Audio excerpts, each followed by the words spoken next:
हमने स्टार्ट किया है हैलोजन डेरिवेटिव चैप्टर। उसमें हमने लास्ट लेक्चर में physical properties of haloalkanes के बारे में पढ़ा। अब हम देखेंगे chemical properties of haloalkanes. इसमें हमें पढ़ना है 3 types of reactions: nucleophilic substitution reaction of haloalkanes, elimination reaction, इसको और क्या बोल सकते हैं हम, डिहाइड्रोहैलोजनेशन, मतलब removal of hydrogen and halogen atom, इसको बोलते हैं डिहाइड्रोहैलोजनेशन। और थर्ड टाइप का रिएक्शन रहेगा reaction with active metals. Chemical properties में फर्स्ट देखेंगे nucleophilic substitution reaction. This name only shows us the meaning. Nucleophilic substitution मतलब क्या? सब्स्टिट्यूशन मतलब किसी के बदले में इसको प्लेस करना है। किसके बदले में प्लेस करेंगे हम इसको? हैलोजन के रिप्लेसमेंट में रखेंगे न्यूक्लियोफाइल को। हेलो अल्केन्स में जो कार्बन एटम है उसको अटैच रहता है हैलोजन एटम, उसको रिमूव करके हमें अटैच करना है न्यूक्लियोफाइल को। इसको बोलते हैं न्यूक्लियोफिलिक सब्स्टिट्यूशन रिएक्शन। ये रिएक्शन 2 स्टेप में होता है। इसका मैकेनिज्म जो है वो 2 स्टेप मैकेनिज्म है। फर्स्ट है nucleophilic attack and second is bond formation and leaving group departure. Nucleophilic attack means what? The nucleophilic attacks the electrophilic carbon atom in the substrate. Haloalkanes में जो carbon present है उस पर attack हो जाएगा nucleophile का, इसको बोलेंगे न्यूक्लियोफिलिक अटैक। हम इसको और समझेंगे, रिएक्शन देखेंगे जब उसमें। बट आप अभी के लिए याद रखो, ये जो न्यूक्लियोफिलिक सब्स्टिट्यूशन है वो इसमें 2 स्टेप्स रहते हैं। फर्स्ट रहता है न्यूक्लियोफिलिक अटैक एंड सेकेंड रहता है bond formation and leaving group departure. Bond formation, कौन सा बॉन्ड फॉर्म होता है? न्यूक्लियोफाइल में एंड कार्बन में new bond will get formed. And how it will get form? By living the halogen atom. Halogen atom remove होता है carbon से hello alkanes के एंड उसमें अटैच हो जाता है न्यूक्लियोफाइल, इसको बोलेंगे bond formation and leaving group departure. Nucleophilic substitution reaction में जो न्यूक्लियोफाइल होता है वो 3 टाइप्स के होते हैं। निगेटिवली चार्ज न्यूक्लियोफाइल्स, उसमें कौन कौन से होते हैं? Sodium hydroxide, sodium alkoxide, silver carboxylate, then ammonia, potassium cyanide, silver cyanide, potassium nitrate and silver nitrite. ये होते हैं negatively charge nucleophiles and some are Lewis bases also.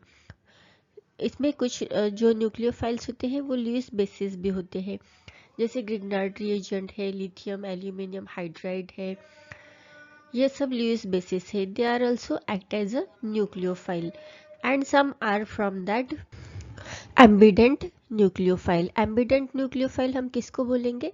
Suppose हमने साइनाइड ग्रुप लिया, उसमें कार्बन एंड नाइट्रोजन होता है, वो carbon के साइड से भी इलेक्ट्रॉन पेयर को डोनेट कर सकता है, अदरवाइज नाइट्रोजन के साइड से भी इलेक्ट्रॉन पेयर को डोनेट कर सकता है। ऐसे न्यूक्लियोफाइल्स को हम क्या बोलेंगे? Ambient nucleophiles. ये होते हैं 3 टाइप्स ऑफ न्यूक्लियोफाइल्स जो हम यूज करेंगे न्यूक्लियोफिलिक सब्स्टिट्यूशन रिएक्शन में। केमिकल प्रॉपर्टीज में हम देखेंगे हेलो अल्केन्स कौन से न्यूक्लियोफाइल्स यूज करके कौन सा प्रोडक्ट बनाते हैं, इसके बारे में हम पढ़ेंगे। यहाँ पे हेलो अल्केन्स लिया है हेलो इथेन। यहाँ पे आप halogen group as a chlorine, bromine, iodine, यहाँ पे कुछ भी रख सकते हो, उसको बोलेंगे हेलो इथेन। उसका रिएक्शन अगर हम करते हैं पोटेशियम हाइड्रोक्साइड के साथ तो हमें क्या मिलता है? इथेनॉल। और ये इस रिएक्शन को हम बोलते हैं hydrolysis. This reaction occurs in the presence of some heat. Heat is provided to this reaction. That's why here triangle we have to draw. When haloalkanes reacts with the potassium hydroxide, it produces ethanol. यहाँ पे हमने कौन सा nucleophile use किया है? Potassium hydroxide. फिर next reaction रहेगा hello ethane का रिएक्शन सोडियम मिथॉक्साइड के साथ। यहाँ पे हमने न्यूक्लियोफाइल कौन सा यूज किया है? सोडियम मिथॉक्साइड, तो हमें मिलेगा मिथॉक्सी इथेन। अगर आपको यहाँ पे पूछा है डाइमिथिल ईथर कैसे प्रोड्यूस होगा, तो आपको क्या करना पड़ेगा? यहाँ पे जो रिएक्टेंट है हेलो इथेन के जगह पे आपको लिखना पड़ेगा हेलो मीथेन। तो हमें यहाँ पे प्रोडक्ट मिलेगा डाइमिथिल ईथर। यहाँ पे हमने इथेन लिया है हेलो इथेन, तो इसीलिए यहाँ पे हमें मिथॉक्सी इथेन मिला है। और हमने रिएजेंट और न्यूक्लियोफाइल कौन सा यूज किया है, सोडियम मिथॉक्साइड। फिर नेक्स्ट रिएक्शन रहेगा हेलो इथेन का reaction with the silver carboxylate. तो यहाँ पे भी आपको सिल्वर कार्बोक्सिलेट ऐसा यूज नहीं करना है डायरेक्टली, तो आपको क्या करना पड़ेगा, अकॉर्डिंग टू द प्रोडक्ट आपको यहाँ पे चेंज करना पड़ेगा। अगर आपको इथिल प्रोपेनोएट बोला है तो आपको सिल्वर प्रोपेनोएट का रिएजेंट लेना पड़ेगा, न्यूक्लियोफाइल लेना पड़ेगा, एंड अकॉर्डिंगली आपको प्रोडक्ट मिल जाएगा। यहाँ पे हेलो इथेन का रिएक्शन करना है सिल्वर प्रोपेनोएट के साथ, तो हमें मिलेगा इथिल प्रोपेनोएट। नेक्स्ट रिएक्शन रहेगा अमोनिया के साथ। हेलो अल्केन का हमें रिएक्शन करना है अल्कोहलिक अमोनिया के साथ under the pressure and in presence of some heat. Heat is provided in this reaction, that's why we have to draw again here triangle। तो हमें कौन सा प्रोडक्ट मिलेगा यहाँ पे, इथेन अमाइन। इथेन अमाइन का प्रोडक्ट हमें यहाँ पे मिलेगा। कैसे मिलेगा, जब हम हेलो इथेन का रिएक्शन करेंगे अल्कोहलिक अमोनिया के साथ, तो हमें मिलेगा इथेन अमाइन। नेक्स्ट रिएक्शन रहेगा पोटेशियम साइनाइड के साथ अल्कोहलिक पोटेशियम साइनाइड। यहाँ पे हमने न्यूक्लियोफाइल यूज किया है, हेलो इथेन के साथ रिएक्ट करेंगे तो हमें क्या मिलेगा, इथेन नाइट्राइल। यहाँ पे नाइट्राइल ग्रुप पढ़ के किसी बच्चों को कंफ्यूज हो सकता है, यहाँ पे NH2 लिख सकते हैं आप नाइट्राइल सोच के। नाइट्राइल N से स्टार्ट होता है तो आपको लग सकता है यहाँ पे NH2 लिखना है, बट आपको यहाँ पे नाइट्राइल मतलब CN ग्रुप लिखना है, साइनाइड ग्रुप लिखना है। अल्कोहलिक पोटेशियम साइनाइड के साथ रिएक्शन करेंगे हेलो इथेन का, तो हमें मिलता है इथिल नाइट्राइल, इथेन नाइट्राइल। ये टेबल आपके टेक्स्ट बुक में भी दिया है, आपको कौन सा रिएजेंट यूज करना है एंड न्यूक्लियोफाइल्स का नाम दिया है एंड उससे कौन सा प्रोडक्ट बनता है। बट आपको ये भी पता होना चाहिए कि इसके ऊपर एग्जाम में कैसे क्वेश्चन पूछे जा सकते हैं। ऐसे डायरेक्टली रिएक्शंस तो आपसे एग्जाम में नहीं पूछे जाते, तो कौन सा टाइप रहेगा, किस टाइप से आपको क्वेश्चन पूछे जा सकते हैं उसको देखेंगे अभी। Chemical properties of haloalkanes में जब जो न्यूक्लियोफिलिक सब्स्टिट्यूशन रिएक्शन है उसके ऊपर आपको कैसे क्वेश्चन पूछा जा सकता है, convert the following bye using the appropriate reagent.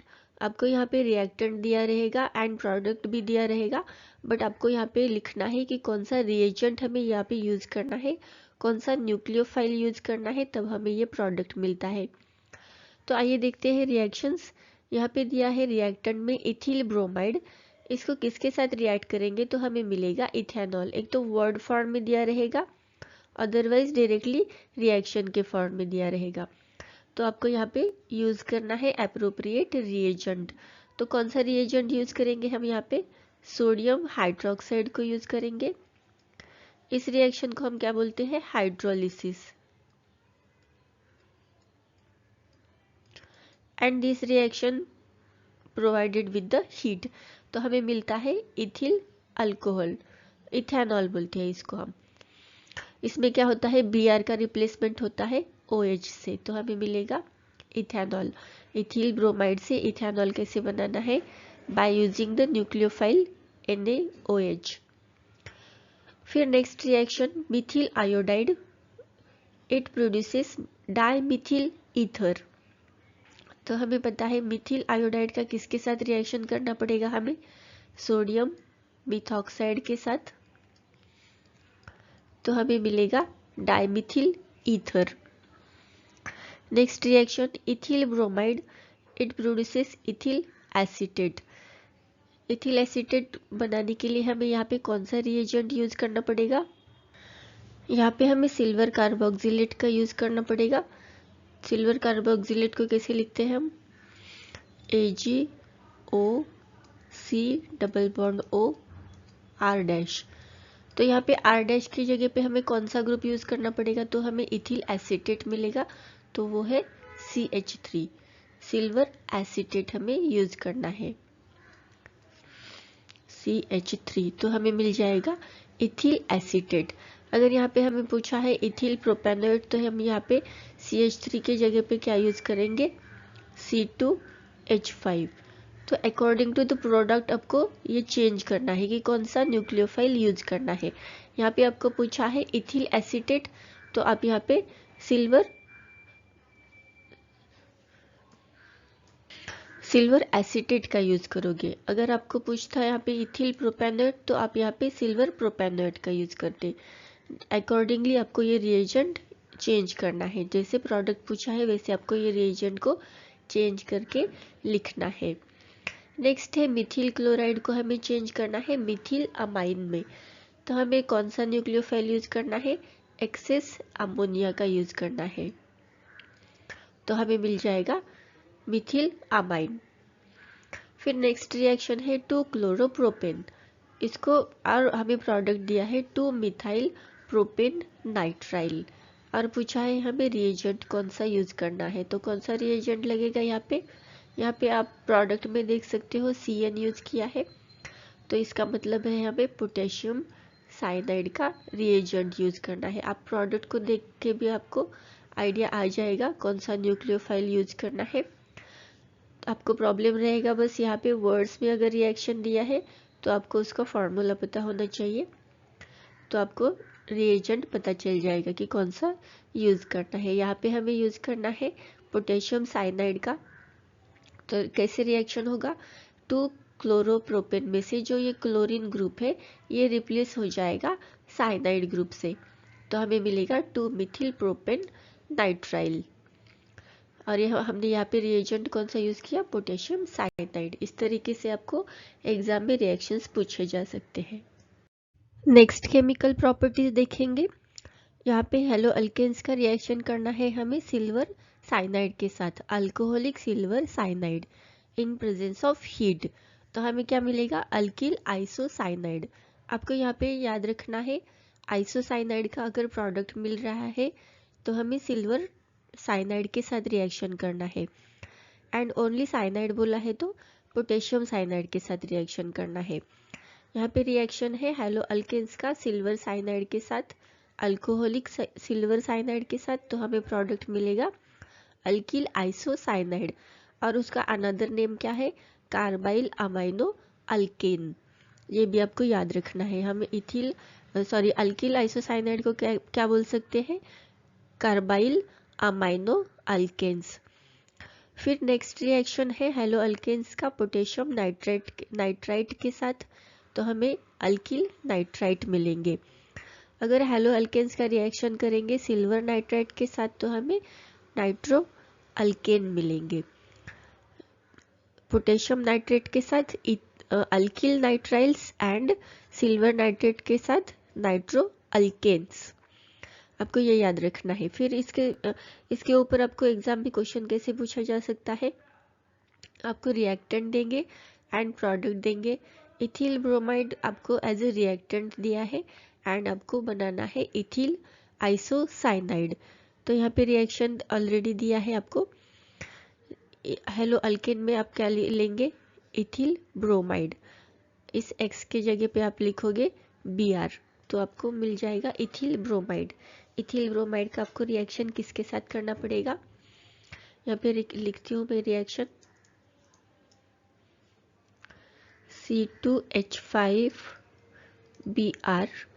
Ethyl bromide को हमें रिएक्ट करना पड़ेगा सिल्वर साइनाइड के साथ, ये रहेगा अल्कोहलिक। देन रिएक्शन में हीट प्रोवाइड करना है तो हमें मिल जाएगा इथिल आइसोसाइनाइड।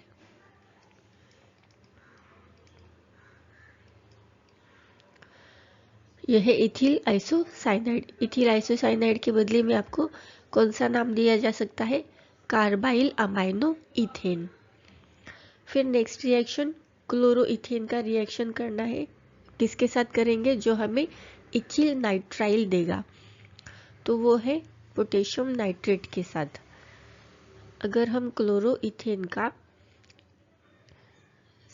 C2H5Cl का रिएक्शन करेंगे पोटेशियम नाइट्रेट के साथ तो हमें मिल जाएगा इथिल नाइट्राइल C2H5ONO, यह है इथिल नाइट्राइट। नेक्स्ट रिएक्शन रहेगा iodomethane, it is the reactant and product nitromethane. तो हमें यहाँ पे रिएक्टेंट कौन सा यूज करना पड़ेगा, न्यूक्लियोफाइल कौन सा यूज करना पड़ेगा, सिल्वर नाइट्राइड C2H5 आयोडोमीथेन दिया है CH3I, इसका रिएक्शन करना पड़ेगा हमें सिल्वर नाइट्राइट के साथ। अगर नाइट्रो ग्रुप पहले लिखा है तो आपको याद रखना है सिल्वर नाइट्राइट यूज करना है, एंड नाइट्राइट ग्रुप अगर लास्ट में दिया है प्रोडक्ट के लास्ट में तो आपको पोटेशियम नाइट्रेट का यूज करना है। यहाँ पे दिया है नाइट्रोमीथेन हमें प्रोड्यूस करना है तो इसीलिए हमने न्यूक्लियोफाइल यूज किया सिल्वर नाइट्राइट। तो हमें क्या मिलेगा प्रोडक्ट में, CH3NO2, ये क्या है, नाइट्रोमीथेन। इस तरीके से आपसे रिएक्शन पूछे जा सकते हैं, कौन सा रिएजेंट यूज करके, कौन सा न्यूक्लियोफाइल यूज करके हमें करस्पॉन्डिंग प्रोडक्ट मिल सकते हैं। न्यूक्लियोफिलिक सब्स्टिट्यूशन रिएक्शन में हम 2 टाइप्स ऑफ रिएक्शन देखेंगे, SN1 reaction and SN2 reaction. Substitution nucleophilic unimolecular, 1 मतलब यूनिमॉलिक्यूलर, एंड SN2 का मतलब बाइमॉलिक्यूलर, SN2 सब्स्टिट्यूशन न्यूक्लियोफिलिक बाइमॉलिक्यूलर रिएक्शन। इसमें SN1 रिएक्शन है, उसमें 2 स्टेप्स होते हैं। कौन से स्टेप है, आयोनाइजेशन और leaving group departure and nucleophilic attack. ये SN1 रिएक्शन दो स्टेप में होता है। फर्स्ट स्टेप में क्या होगा, हैलोजन ग्रुप है वो ब्रेक हो जाएगा कार्बन से एंड डिपार्ट हो जाएगा, मतलब वो ग्रुप को लीव करेगा, ये होगा लिविंग ग्रुप डिपार्चर। उसमें से कौन सा ग्रुप लीव करने वाला है, halogen group. And next step रहेगा न्यूक्लियोफिलिक अटैक। अब जब यहाँ पे हैलोजन ग्रुप का डिपार्चर हो गया है, हैलोजन ग्रुप ने लीव कर लिया है, तो जो कार्बन बचेगा उसको हम बोलेंगे कार्बोकैटायन इंटरमीडिएट। मतलब हैलोजन ग्रुप एंड कार्बन का ब्रेकिंग होने के बाद जो हमें प्रोडक्ट मिलता है वो होता है कार्बोकैटायन इंटरमीडिएट। कार्बन पे पॉजिटिव चार्ज आ जाएगा एंड Br पे हैलोजन पे नेगेटिव चार्ज। फिर नेक्स्ट स्टेप में क्या होगा, न्यूक्लियोफिलिक अटैक। कौन सा, तो अनदर न्यूक्लियोफाइल आ जाएगा रिएक्शन में एंड वो इस कार्बोकैटायन पे अटैक करेगा, मतलब ये इस कार्बोकैटायन में अटैच हो जाएगा, इसको बोलेंगे न्यूक्लियोफिलिक अटैक। जैसे इसके नाम में दिया है SN1, 1 मतलब यूनिमॉलिक्यूलर। ये जो SN1 रिएक्शन है एक ही रिएक्टेंट पे डिपेंड होता है, जो है वो कार्बोकैटायन पे, इसीलिए उसको बोलते हैं यूनिमॉलिक्यूलर रेट डिटरमाइनिंग स्टेप। जो भी फर्स्ट स्टेप रहेगा इस रिएक्शन का, leaving group and formation of carbocation, ये जो स्टेप है ये स्लो स्टेप है एंड इसी स्टेप पे इस रिएक्शन का रेट डिपेंड है, इसीलिए हम इसको बोलेंगे यूनिमॉलिक्यूलर रेट डिटरमाइनिंग स्टेप। और इसमें इम्पोर्टेंट जो कंपोनेंट है वो कौन सा रहेगा, कार्बोकैटायन। जो इंटरमीडिएट फॉर्म हुआ है वो कार्बोकैटायन बहुत इम्पोर्टेंट है, क्योंकि इसके ऊपर ही SN1 रिएक्शन का रेट डिपेंड है। इसी एक प्रोडक्ट पे ही SN1 रिएक्शन का रेट डिपेंड है, इसीलिए इसको यूनिमॉलिक्यूलर रेट डिटरमाइनिंग स्टेप बोलेंगे। कौन सा यूनिमॉलिक्यूलर रेट डिटरमाइनिंग स्टेप, जिसमें कार्बोकैटायन इंटरमीडिएट बनता है, वो है। SN1 रिएक्शन में और कौन सा फैक्टर यूजफुल है, यहाँ पे हमें जो है स्टेरिक फैक्टर, ये कौन सा, ये क्या होता है स्टेरिक फैक्टर। स्टेरिक फैक्टर होता है कि कार्बन में जो हिंड्रेंस लाता है, हिंड्रेंस मतलब कार्बन को बल्कि बनाता है और ज़्यादा कार्बन एटम से अटैच हो जाता है एंड वो प्रोहिबिट करता है रिएक्शन को होने से, वो उसको बचाता है जल्दी से हाइड्रोजन ग्रुप को अलग करने से, क्योंकि यहाँ पे हमें स्लो रेट डिटरमाइनिंग स्टेप चाहिए। स्लो स्टेप चाहिए जो फर्स्ट है, जो जिसमें कार्बोकैटायन हमें बनाना है, वो स्टेप हमें कैसा चाहिए, स्लो चाहिए। हाइड्रोजन जल्दी से ब्रेक नहीं होना चाहिए। तो ऐसा कब होगा, जब हम टर्शियरी कार्बन एटम यूज करेंगे, क्योंकि उसमें जो कार्बन है उससे अदर 3 कार्बन एटम अटैच हो जाएंगे, वो ज़्यादा बल्कि हो जाएगा, तो इसमें से जल्दी हम हैलोजन को अलग नहीं कर सकते। तो ये स्टेरिक फैक्टर जो है वो रेट डिटरमाइनिंग स्टेप में यूजफुल है। तो यहाँ पे अगर रिएक्टिविटी रेट देखेंगे तो टर्शरी, सेकेंडरी एंड प्राइमरी, ऐसे जो हेलो एल्केन्स है उसका रिएक्टिविटी रेट रहेगा। जिसका ज़्यादा स्टेरिक फैक्टर है उसको ज़्यादा प्रेफरेंस मिलेगा, जैसे टर्शरी कार्बन में है। फिर आएगा secondary carbon and then primary carbon. अगर हम primary carbon and benzyl and allylic halide में कंपेयर करेंगे तो बेंजाइल एंड अलाइलिक हैलाइड को ज़्यादा प्रेफरेंस रहेगा देन द प्राइमरी हैलोजन्स। तो हमें ये स्टेरिक फैक्टर कैसे यूजफुल हुआ SN1 रिएक्शन में, जो रेट डिटरमाइनिंग स्टेप है SN1 रिएक्शन में वो है फॉर्मेशन ऑफ कार्बोकैटायन।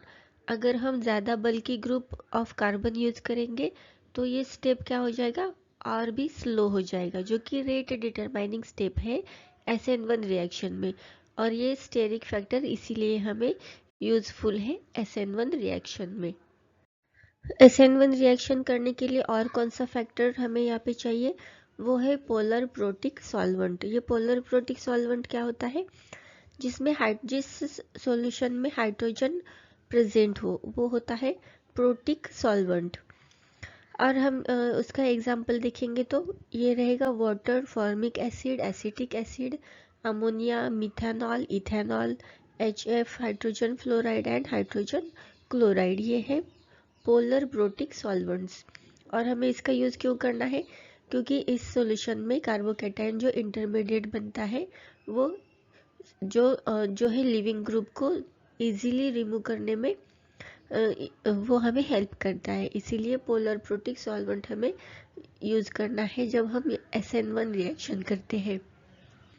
और क्या इसका बेनिफिट है, हमें ये स्टेबिलिटी प्रोवाइड करता है कार्बोकैटायन को, जो इंटरमीडिएट बनेगा इसको स्टेबिलिटी प्रोवाइड करता है ये polar protic solvent. That's why it is useful in SN1 reaction. Next factor रहेगा न्यूक्लियोफिलिक स्ट्रेंथ। हमें यहाँ पे कौन सा न्यूक्लियोफाइल यूज किया है इसके बारे में ज़्यादा नहीं सोचना है, वो अगर स्ट्रांग रहेगा तो भी कोई इसमें रेट डिटर्मिनेशन चेंज नहीं होगा।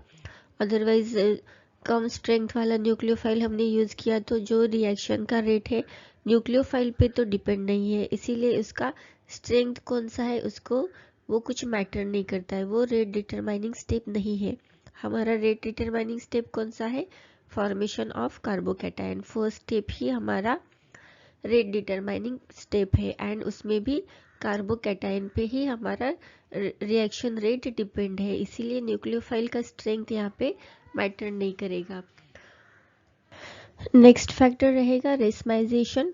जो SN1 रिएक्शन है इसमें जो प्रोडक्ट हमें मिलता है वो एनेंशियोमर टाइप होता है। एनेंशियोमर्स मतलब क्या, जो super imposable mirror image, non super imposable mirror images होते हैं, उन प्रोडक्ट को हम बोलते हैं एनेंशियोमर्स, और उसको ही हम बोलते हैं रेसमिक मिक्सचर्स।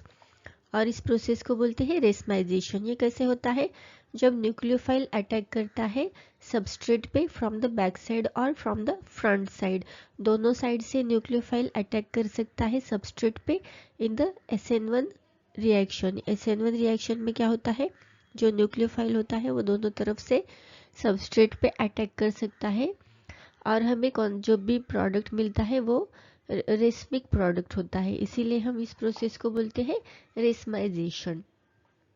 अब हम देखेंगे SN2 reaction, bimolecular nucleophilic substitution. इसको हम बोल सकते हैं substitution nucleophilic bimolecular reaction.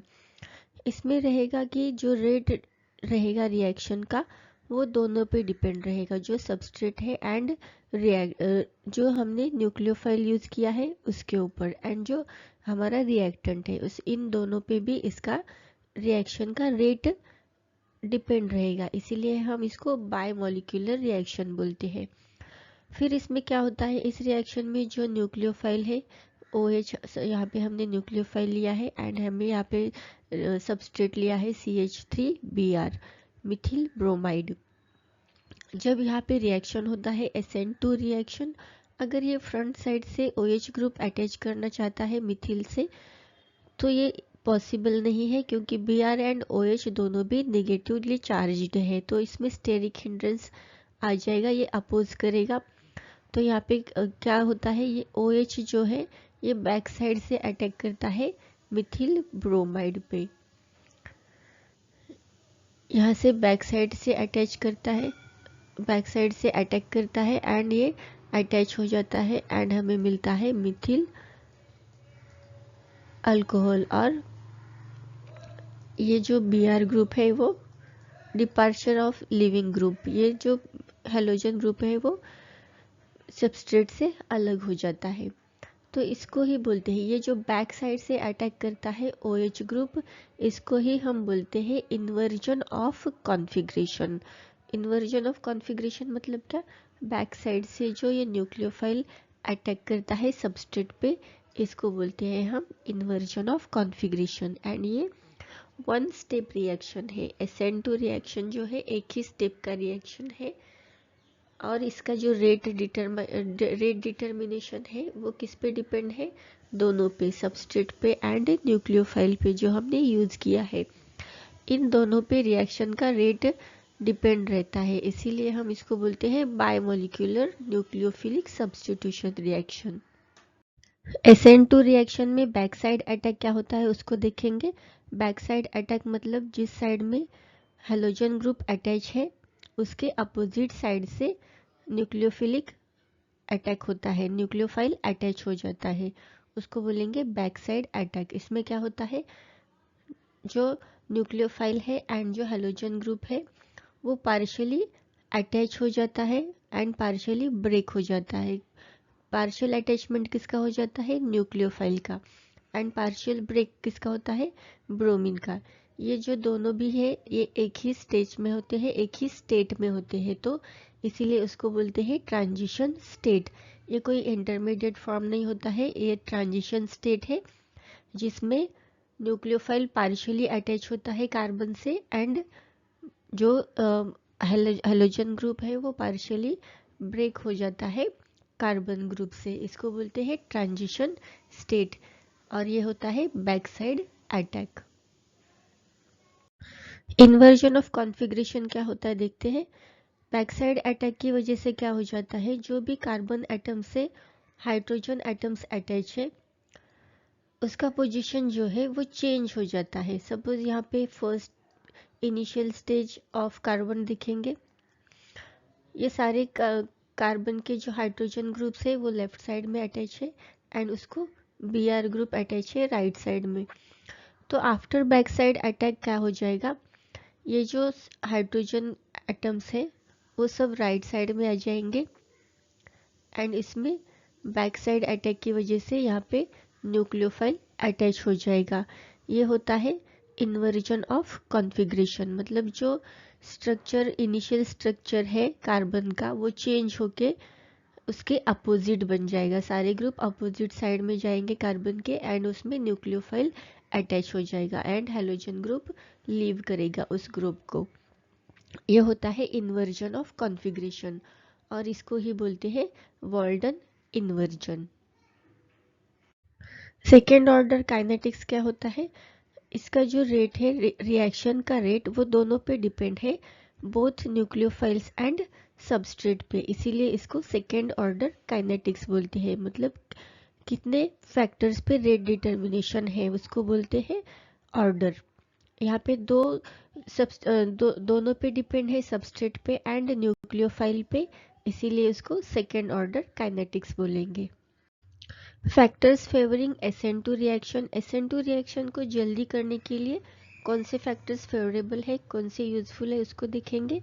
Primary और सेकेंडरी अल्किल हैलाइड्स, जितना कार्बन का चेन स्ट्रेट रहेगा, ज़्यादा ब्रांचिंग नहीं रहेगा, जिसमें कार्बन में ज़्यादा हिंड्रेंस नहीं रहेगा, उसका जो रिएक्शन है वो जल्दी हो जाएगा। इसीलिए SN2 रिएक्शन में primary and secondary alkyl halide को प्रायोरिटी दी जाती है, क्योंकि इसमें हिंड्रेंस जो है, नंबर ऑफ कार्बन एटम जो अटैच होते हैं कार्बन में वो कम होते हैं, इसीलिए इसका स्टेरिक हिंड्रेंस जो है वो लेस होता है एंड इसमें रिएक्शन जल्दी हो जाता है। सेकेंड फैक्टर है स्ट्रॉन्ग न्यूक्लियोफाइल। अगर न्यूक्लियोफाइल स्ट्रॉन्ग रहेगा तो जो हेलोजन ग्रुप है उसमें अल्किल हैलाइड में वो जल्दी ब्रेक हो जाएगा एंड न्यूक्लियोफाइल जल्दी से अटैक करके कार्बन पे करस्पॉन्डिंग न्यूक्लियोफिलिक सब्स्टिट्यूशन रिएक्शन हो जाएगा। इसीलिए यहाँ पे स्ट्रॉन्ग न्यूक्लियोफाइल को प्रिफर किया गया है। ये दो फैक्टर है SN1 रिएक्शन के जो उसको रेट को रिएक्शन का रेट जो है वो इंक्रीज करा सकते हैं, जो रिएक्शन को जल्दी करा सकते हैं। कौन कौन से? प्राइमरी और secondary alkyl halides and strong nucleophile. Next factor है aprotic solution, aprotic solvent. Aprotic मतलब क्या? जिसमें हाइड्रोजन बॉन्ड प्रेजेंट नहीं है, ऐसा सॉल्यूशन SN2 रिएक्शन के लिए फेवरेबल होता है। ऐसे कौन से सॉल्वेंट होते हैं? Acetone, acetonitrile, dichloromethane, dimethyl sulfoxide, उसका शॉर्ट फॉर्म है DMSO, and NN dimethyl formamide DMF। ये सब सॉल्यूशंस है अप्रोटिक सॉल्वेंट के एग्जाम्पल्स। और जब हम इसका यूज करते हैं तो ये सॉल्वेंट जो है SN2 रिएक्शन के लिए फेवरेबल होता है, जिसमें हाइड्रोजन एटम प्रेजेंट नहीं है। नेक्स्ट रिएक्शन देखेंगे एलिमिनेशन रिएक्शन और डिहाइड्रोहेलोजनेशन रिएक्शन। हम केमिकल रिएक्शन में हमने फर्स्ट देखा न्यूक्लियोफिलिक सब्स्टिट्यूशन रिएक्शन, और ये सेकेंड रिएक्शन है एलिमिनेशन रिएक्शन और डिहाइड्रोहेलोजनेशन। इस रिएक्शन में हम अल्किन को फॉर्म करते हैं, अल्किन एज अ प्रोडक्ट हमें मिलता है। और कैसे मिलता है? डिहाइड्रोहेलोजनेशन से, हाइड्रोजन एंड हेलोजन एटम का रिएक्टेंट से रिमूवल, हम इसको रिमूव करते हैं, एलिमिनेशन करते हैं एंड इससे हमें अल्किन्स का प्रोडक्ट मिलता है। डिहाइड्रोहेलोजनेशन और एलिमिनेशन रिएक्शन में जो अल्किन फॉर्म होता है वो अल्किन में डबल बॉन्ड होता है, वो कौन से कार्बन में अटैच हो जाएगा ये हम डिसाइड करते हैं सेडजिफ रूल से। सेडजिफ रूल क्या होता है? डबल बॉन्ड, अल्किन में डबल बॉन्ड किस कार्बन में अटैच होना चाहिए इसको डिसाइड करता है सेडजिफ रूल। तो कौन से कार्बन में डबल बॉन्ड अटैच होता है अकॉर्डिंग टू द सेडजिफ रूल? जिसमें ज़्यादा नंबर ऑफ अल्किल सब्स्टिट्यूएंट है, जिस कार्बन में ज़्यादा अल्किल ग्रुप्स अटैच है उस कार्बन में डबल बॉन्ड बन जाता है इन द प्रोडक्ट। ये होता है सेडजिफ रूल। डिहाइड्रोहेलोजनेशन और इसी रिएक्शन को हम बीटा एलिमिनेशन रिएक्शन बोलते हैं, अदरवाइज 1,2 एलिमिनेशन रिएक्शन बोलते हैं। ये सब नाम इसी डिहाइड्रोहेलोजनेशन रिएक्शन के हैं। कौन कौन से? बीटा एलिमिनेशन और 1,2 एलिमिनेशन। हम ऐसा इसको नाम क्यों रखा है इस रिएक्शन का? क्योंकि इसमें जो halogen group and hydrogen atom remove होता है रिएक्टेंट से, वो रिमूव होता है अल्फा एंड बीटा कार्बन से। अब ये अल्फा कार्बन कौन सा होता है? जिसमें हेलोजन ग्रुप अटैच होता है। यहाँ पे आप रिएक्टेंट में देख सकते हो अल्फा कार्बन कौन सा है? जिसमें हेलोजन ग्रुप अटैच होता है, उसको बोलते हैं हम अल्फा कार्बन। एंड उस अल्फा कार्बन से हेलोजन ग्रुप को हमें रिमूव करना है, और उस कार्बन से जो अनदर कार्बन अटैच होता है उसको बोलते हैं हम बीटा कार्बन। इस बीटा कार्बन से हमें हाइड्रोजन को रिमूव करना है। अल्फा कार्बन से हेलोजन को एंड बीटा कार्बन से हाइड्रोजन को रिमूव करना है, इसीलिए इसको बीटा एलिमिनेशन रिएक्शन बोलते हैं, अदरवाइज 1,2 एलिमिनेशन रिएक्शन बोलते हैं। यहाँ पे एग्जाम्पल दिया है डिहाइड्रोहेलोजनेशन रिएक्शन का। 2-ब्रोमोब्यूटेन, यहाँ पे रिएक्टेंट लिया है 2-ब्रोमोब्यूटेन। इसका रिएक्शन करना है हमें पोटेशियम हाइड्रोक्साइड के साथ और अदरवाइज KBr के साथ, पोटेशियम ब्रोमाइड के साथ in the presence of water. तो इसमें हम लगाएंगे सेडजिफ रूल और उससे डिसाइड करेंगे कि डबल बॉन्ड कौन से कार्बन में आ जाएगा। तो इसमें पॉसिबिलिटीज़ है ये Br ग्रुप का रिमूवल होके, यहाँ पे हम लिखेंगे एक बार इसको रिएक्टेंट को CH3 CH2 CH CH3 and second carbon पे ब्रोमीन है 2 ब्रोमो ब्यूटेन। तो इसमें क्या पॉसिबिलिटी है, ये Br ग्रुप का removal from this carbon and उसके साइड में 2 कार्बन है, इस साइड लेफ्ट साइड में राइट साइड में। तो इन दोनों में से किसी में से हाइड्रोजन एटम रिमूव हो जाएगा एंड हाइड्रोजन एंड Br का रिमूवल होकर ये डिहाइड्रोहाइलोजेनेशन रिएक्शन हो जाएगा। बट यहाँ पे क्वेश्चन है कि अब ये after removal of hydrogen and bromine double bond कौन से कार्बन में अटैच हो जाएगा। यहाँ पे 2 पॉसिबिलिटीज है, एक तो यहाँ से लेफ्ट साइड के हाइड्रोजन से कार्बन से हाइड्रोजन रिमूव हो जाएगा एंड यहाँ पे डबल बॉन्ड आ जाएगा। अदरवाइज और एक पॉसिबिलिटी है,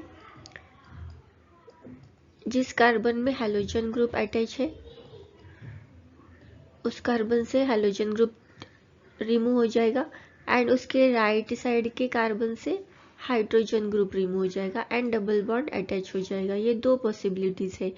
तो इसमें हम सेडजीफ रूल लगाएंगे, तो कौन सा प्रोडक्ट हम प्रीफर करेंगे इसके लिए, तो वो प्रोडक्ट है फर्स्ट प्रोडक्ट, क्योंकि ऐसे कार्बन से हम रिमूवल करते हैं हाइड्रोजन एटम का जिसमें ज़्यादा अल्किल ग्रुप्स अटैच है, उस कार्बन में हमें डबल बॉन्ड अटैच करना होता है according to the Saytzeff rule. Saytzeff rule के अकॉर्डिंग हमें क्या करना होता है, कौन से कार्बन से हमें हाइड्रोजन रिमूव करना है एंड डबल बॉन्ड बनाना है उसमें जिसमें ज़्यादा अल्किल ग्रुप्स अटैच है। सेकेंड प्रोडक्ट में अगर डिस्कस करेंगे हम, तो यहाँ पे डबल बॉन्ड अटैच करेंगे तो इस राइट साइड में एक ही कार्बन एटम अटैच है, एक ही कार्बन प्रेजेंट है, तो ये हमें माइनर प्रोडक्ट के जैसे मिल जाएगा। तो मेजर प्रोडक्ट हमारा कौन सा रहेगा, 2 ब्यूटीन एंड माइनर प्रोडक्ट हमारा रहेगा 1 butene according to the Saytzeff rule. Third reaction देखेंगे, reaction with the active metals. यहाँ पे अल्किल हैलाइड्स जो है वो सोडियम मैग्नीशियम एंड कैडमियम के साथ रिएक्शन करके करस्पॉन्डिंग कार्बन एंड मेटल्स का बॉन्ड बना के जो प्रोडक्ट बनाते हैं उसको हम बोलते हैं ऑर्गेनोमेटेलिक कंपाउंड्स, क्योंकि ये मेटल के साथ कार्बन का बॉन्ड बना के प्रोडक्ट फॉर्म करते हैं, इसीलिए हम इसको बोलते हैं organometallic compounds. Reaction with the magnesium. When we react alkyl halides with the magnesium, we get the Grignard reagent. Grignard reagent कैसे बनता है, alkyl halides when react with the magnesium metal. magnesium metal के साथ alkyl halide का reaction करना है and in the presence of dry ether, तो हमें alkyl magnesium halide मिल जाता है, इसको हम बोलते हैं Grignard reagent। फिर इस ग्रिग्नार्ड रिएजेंट का रिएक्शन होता है वाटर के साथ, अदरवाइज हाइड्रोजन कंटेनिंग कंपाउंड के साथ एंड ये करस्पॉन्डिंग हाइड्रोकार्बन्स बनाता है। Grignard reagent is very reactive compound in the presence of water, water के साथ ये रेडिली रिएक्ट होता है एंड हाइड्रोजन कंटेनिंग कंपाउंड के साथ एंड ये बनाता है हाइड्रोकार्बन्स को। नेक्स्ट है अल्किल हैलाइड्स का रिएक्शन सोडियम मेटल के साथ, इसको हम बोलते हैं Wurtz reaction. When alkyl halides react with the sodium metal तो क्या होता है, हमें हायर अल्केन्स का प्रोडक्ट मिलता है। यहाँ पे एग्जांपल लिया है इथिल ब्रोमाइड, हमें यहाँ पे रिएक्टेंट 2 मॉलिक्यूल्स लेने हैं रिएक्टेंट के always and 2 molecules of sodium के साथ इसको रिएक्ट करेंगे तो हमें हायर अल्केन ब्यूटेन मिल जाएगा एंड 2 मॉलिक्यूल्स ऑफ NaBr।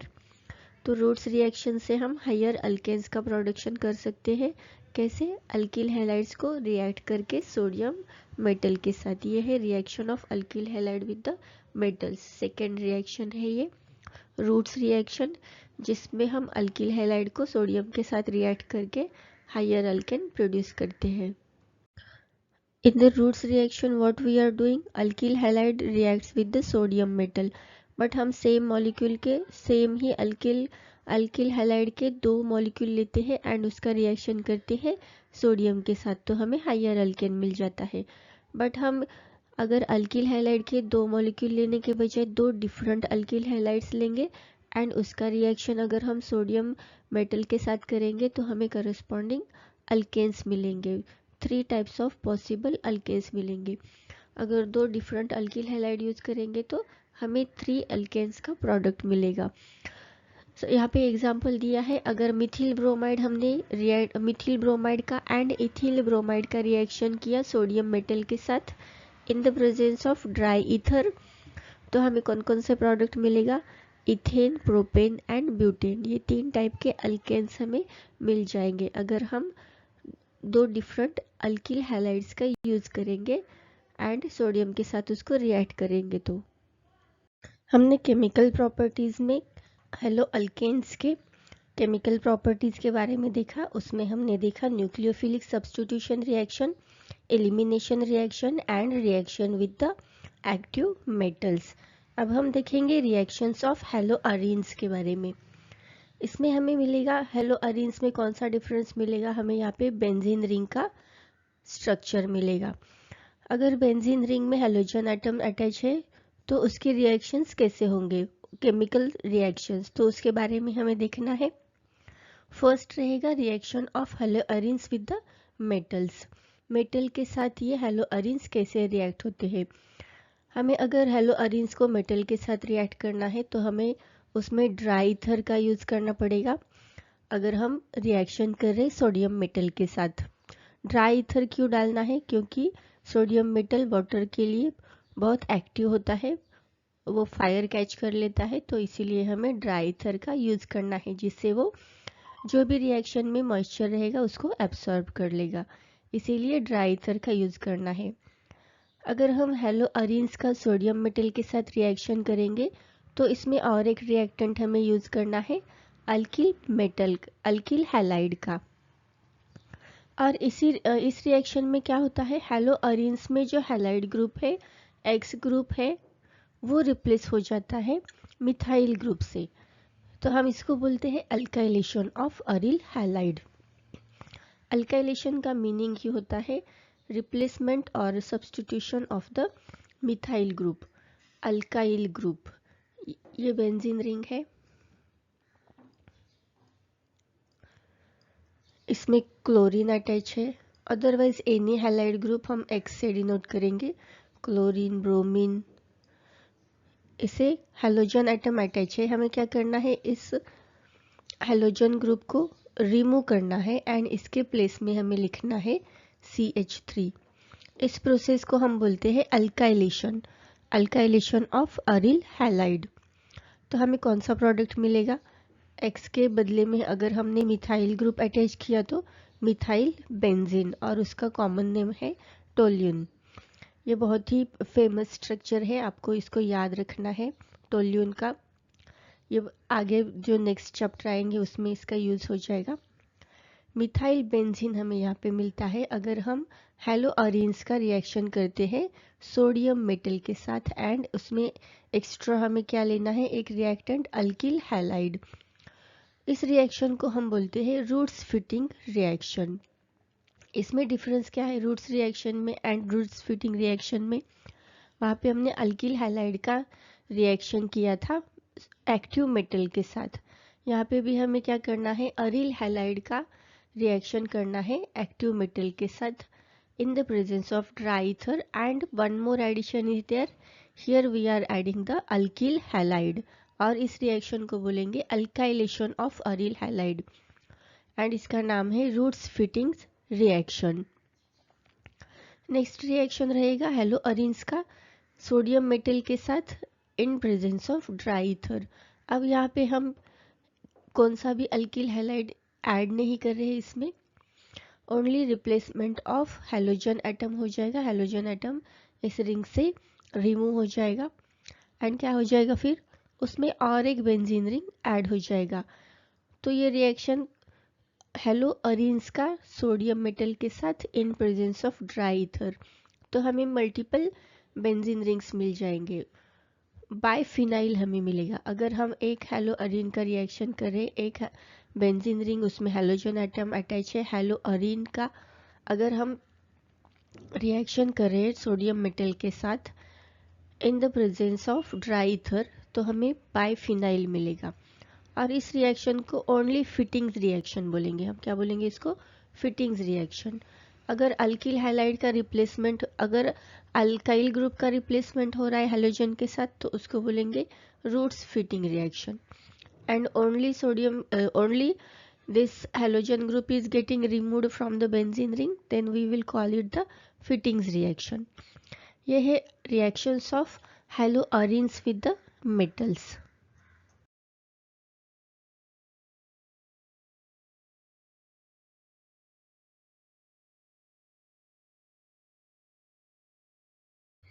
अब हम देखेंगे न्यूक्लियोफिलिक सब्स्टिट्यूशन रिएक्शन ऑफ हेलोअरीन्स। हेलोअरीन्स में न्यूक्लियोफिलिक सब्स्टिट्यूशन करना बहुत डिफिकल्ट है because of the two reasons. उसमें से फर्स्ट है रेजोनेंस इफेक्ट। बेंजीन रिंग में क्या प्रोड्यूस होता है? रेजोनेंस इफेक्ट प्रोड्यूस होता है।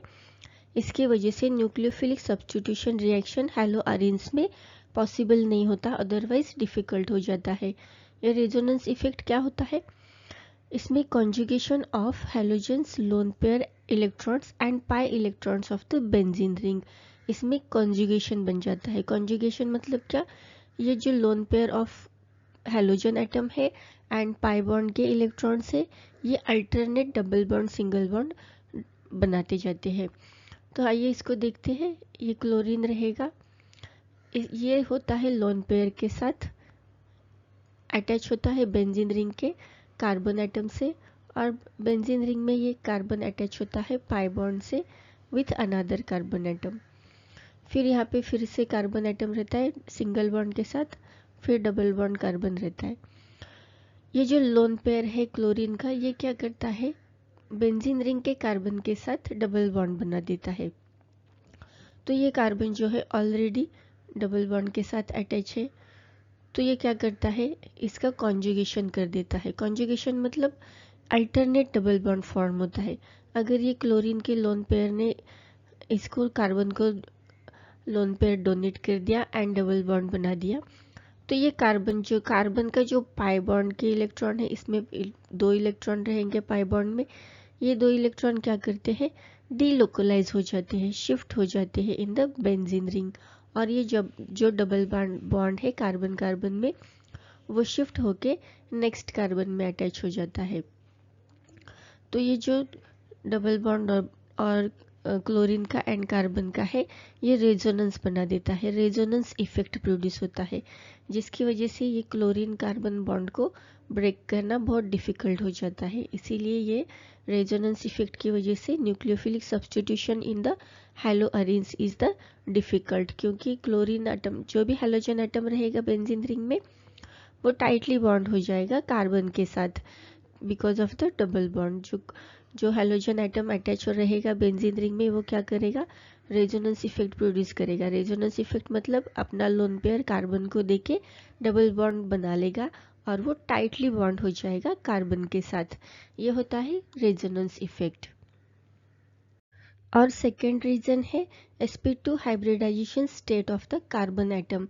बेंजीन रिंग का जो कार्बन एटम है उसमें sp2 हाइब्रिडाइजेशन होता है, इसकी वजह से भी वो न्यूक्लियोफिलिक सब्स्टिट्यूशन रिएक्शन नहीं दिखाता, अदरवाइज वो बहुत डिफिकल्ट हो जाता है। यहाँ पे बेंजीन रिंग में कार्बन एटम जो है वो डबल बॉन्ड से अटैच होता है, एंड जो हेलो अल्केन्स है उसमें कार्बन एटम जो है वो sp3 हाइब्रिडाइज होता है, वो सिंगल बॉन्ड से अटैच होता है। हमें पता है कार्बन कार्बन अगर डबल बॉन्ड है तो उसमें जो कार्बन प्रेजेंट है वो हमें दिखाता है sp2 hybridisation, and single bond carbon वाला कार्बन हमें देता है sp3 हाइब्रिडाइजेशन। जो sp2 हाइब्रिडाइजेशन है उसमें s कैरेक्टर ज़्यादा होता है देन द sp3 हाइब्रिडाइजेशन। तो ये क्या करता है? s कैरेक्टर इंक्रीज होता है sp2 हाइब्रिडाइजेशन में, तो ये इलेक्ट्रोनिगेटिविटी को बढ़ाता है। It increases the electronegativity of carbon atom. जो भी कार्बन एटम यहाँ पे बेंजीन रिंग में प्रेजेंट है वो है sp2 हाइब्रिडाइज्ड, तो इसका क्या कैरेक्टर होता है, ये बढ़ाता है इलेक्ट्रोनेगेटिविटी को। और ये जो इलेक्ट्रोनेगेटिविटी को बढ़ाता है तो जो हैलोजन जो डोनेट करेगा इलेक्ट्रॉन पेयर, तो वो एक्सेप्ट कर लेगा एंड वो टाइटली बॉन्ड कर लेगा हैलोजन एटम को, और वो जल्दी से रिमूव नहीं करेगा अपने बेंजीन रिंग स्ट्रक्चर से। ये कैरेक्टर होता है sp2 हाइब्रिडाइजेशन का। वो बढ़ाता है electronegativity of the carbon atom, electronegativity को बढ़ाने के लिए यूज होता है उसका, जिसकी वजह से हैलोजन को वो इजीली रिमूव नहीं करता। हेलो अरेंज में न्यूक्लियोफिलिक सब्स्टिट्यूशन रिएक्शन डिफिकल्ट हो जाता है because of the resonance effect and sp2 hybridization of the carbon atom which is present in the benzene ring and which is bonded with the halogen atom. halogen atom के साथ जो carbon है वो उसका hybridisation होता है sp2 hybridisation and वो resonance effect produce करता है। तो ये न्यूक्लियोफिलिक सब्स्टिट्यूशन रिएक्शन इजी करने का कौन सा वे है, ये resonance effect and sp2 hybridisation तो डिफिकल्ट बनाते हैं न्यूक्लियोफिलिक सब्स्टिट्यूशन रिएक्शन को। तो ये रिएक्शन पॉसिबल कैसे होता है, उस हेलो अरेंज में अगर हमने ऐड कर दिया इलेक्ट्रॉन विड्रॉइंग ग्रुप को। ऐसा कौन सा ग्रुप होता है, नाइट्रोजन डाइऑक्साइड। अगर हमने हेलो अरेंज में नाइट्रोजन डाइऑक्साइड जो कि इलेक्ट्रॉन विड्रॉइंग ग्रुप है उसको ऐड कर दिया, तो ये न्यूक्लियोफिलिक सब्स्टिट्यूशन रिएक्शन को इजी बनाता है।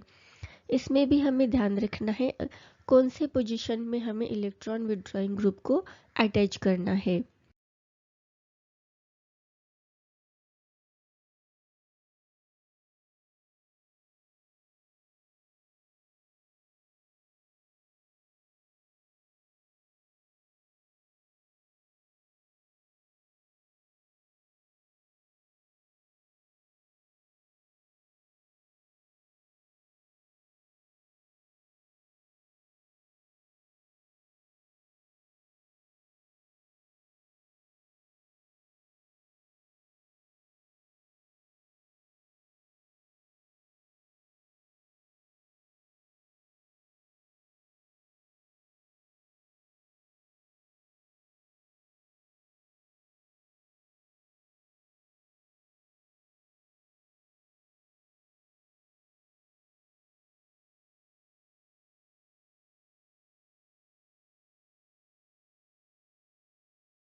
यहाँ पे दो एग्जाम्पल दिए हैं, जो इसमें हम देखेंगे अगर हम इलेक्ट्रॉन विड्रॉइंग ग्रुप को अटैच कर देंगे बेंजीन रिंग के साथ तो ये रिएक्शन को कैसे इजी बनाता है। अगर हमने दो इलेक्ट्रॉन विड्रॉइंग ग्रुप अटैच किए बेंजीन रिंग में तो उसके लिए जो फेवरेबल कंडीशन रहेगा उसको थोड़ा सा प्रोवाइड करना पड़ेगा। इसमें क्या करना पड़ेगा, अगर हमने अटैच कर दिया इलेक्ट्रॉन विड्रॉइंग ग्रुप को पैरा एंड ऑर्थो पोजीशन पे, दो ही इलेक्ट्रॉन विड्रॉइंग ग्रुप हमने अटैच किए इसमें, और इसका नाम रहेगा फिर 2,4 डाई नाइट्रो क्लोरोबेंजीन। इसका हमें रिएक्शन करना है, हमें इसमें ऐड करना पड़ेगा aqueous sodium carbonate and favourable temperature रहेगा 403 केल्विन। फिर ये रिएक्शन हो जाएगा and it will produces 2,4 dinitrophenol को। अगर हमने तीन इलेक्ट्रॉन विड्रॉइंग ग्रुप को अटैच कर लिया तो इसका नाम हो जाएगा 2,4,6 ट्राई नाइट्रो क्लोरोबेंजीन। और फिर यहाँ पे हमने 3 इलेक्ट्रॉन ग्रुप को इसमें अटैच किया है बेंजीन रिंग में, तो जो फेवरेबल कंडीशन रहेगा वो हमें ज़्यादा कुछ उसमें ऐड नहीं करना है, बस इसका रिएक्शन हो जाएगा। इसको बस थोड़ा सा टेम्परेचर प्रोवाइड करना पड़ेगा और ये रिएक्शन वाटर में कैरी हो जाएगा। इसमें कुछ एक्स्ट्रा हमें करना नहीं है। जैसे हमने फर्स्ट रिएक्शन में देखा था, टेम्परेचर हमने प्रोवाइड किया था 403, फिर एक्वेस सॉल्यूशन सोडियम कार्बोनेट का भी डाला था। बट अगर हमने इंक्रीज किया इलेक्ट्रॉन विथड्रॉइंग ग्रुप को बेंजीन रिंग में, तो जो भी फेवरेबल कंडीशन है उनकी रिक्वायरमेंट नहीं होती है, वो इजीली सब्स्टिट्यूशन रिएक्शन दिखाते हैं अगर इलेक्ट्रॉन विथड्रॉइंग ग्रुप को इंक्रीज किया तो, और वो बनाएगा प्रोडक्ट 2,4,6 ट्राइनाइट्रोफिनॉल को। हेलो अरेंज की न्यूक्लियोफिलिक सब्स्टिट्यूशन रिएक्शन बहुत डिफिकल्ट होती है because of the resonance effect and sp2 hybridised carbon atom. But जो ये sp2 हाइब्रिडाइज्ड कार्बन एटम है, ये इलेक्ट्रोफिलिक सब्स्टिट्यूशन रिएक्शन इजी बनाता है, बट न्यूक्लियोफिलिक सब्स्टिट्यूशन रिएक्शन वो डिफिकल्ट बना देता है। तो अब हम देखेंगे electrophilic substitution reaction of hello arrange के बारे में।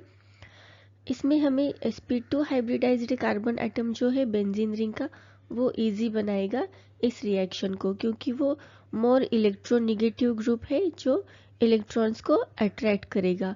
एंड इलेक्ट्रोफिलिक ग्रुप कौन सा होता है, जो इलेक्ट्रॉन को लव करने वाला होता है, वो भी इलेक्ट्रॉन्स को अट्रैक्ट करने वाला होता है, वो होता है इलेक्ट्रोफिलिक ग्रुप। तो ऐसे ग्रुप को हम अगर sp2 हाइब्रिडाइज्ड कार्बन एटम से अटैच करेंगे तो वो रिएक्शन इजी हो जाएगा।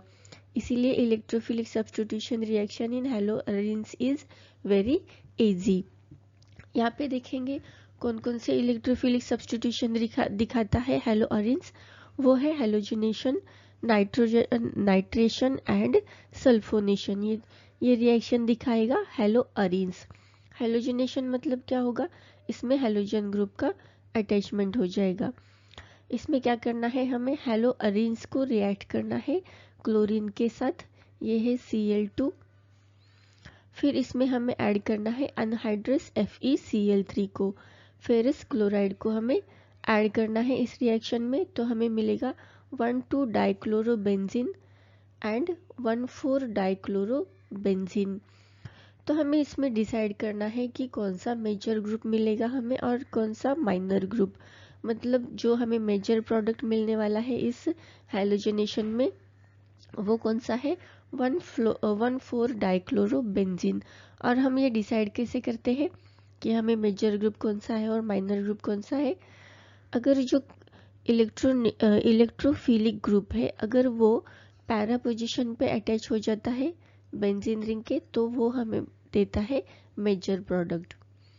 और अगर वो ऑर्थो पोजीशन पे है तो वो हमें देता है माइनर प्रोडक्ट।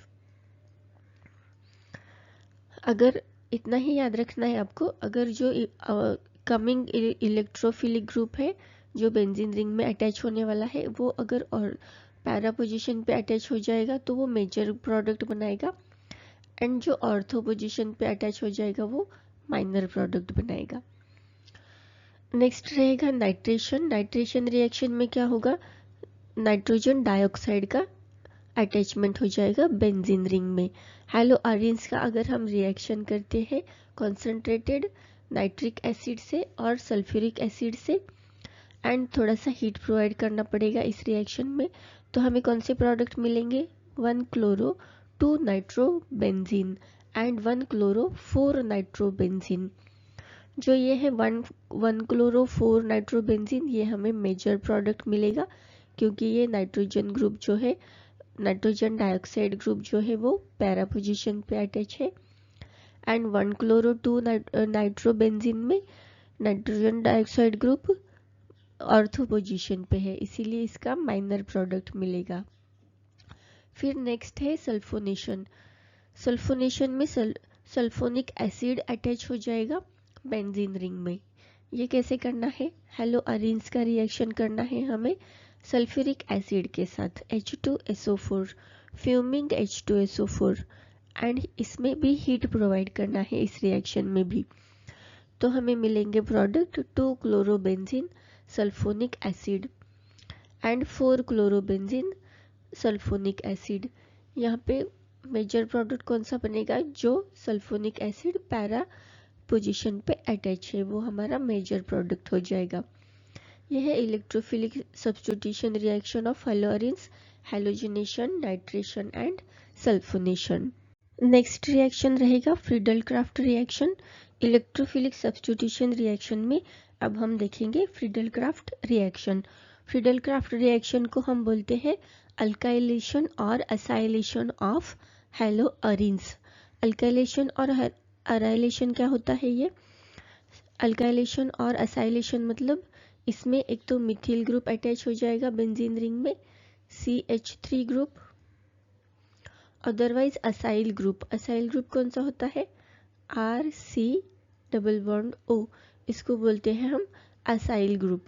अगर इन दोनों में से एक ग्रुप अटैच हो रहा है बेंजीन रिंग में तो इसको बोलेंगे, फर्स्ट को बोलेंगे अल्काइलेशन एंड सेकेंड को बोलेंगे असाइलेशन ऑफ द हेलोअरीन्स। ये होता है फ्रीडल क्राफ्ट रिएक्शन।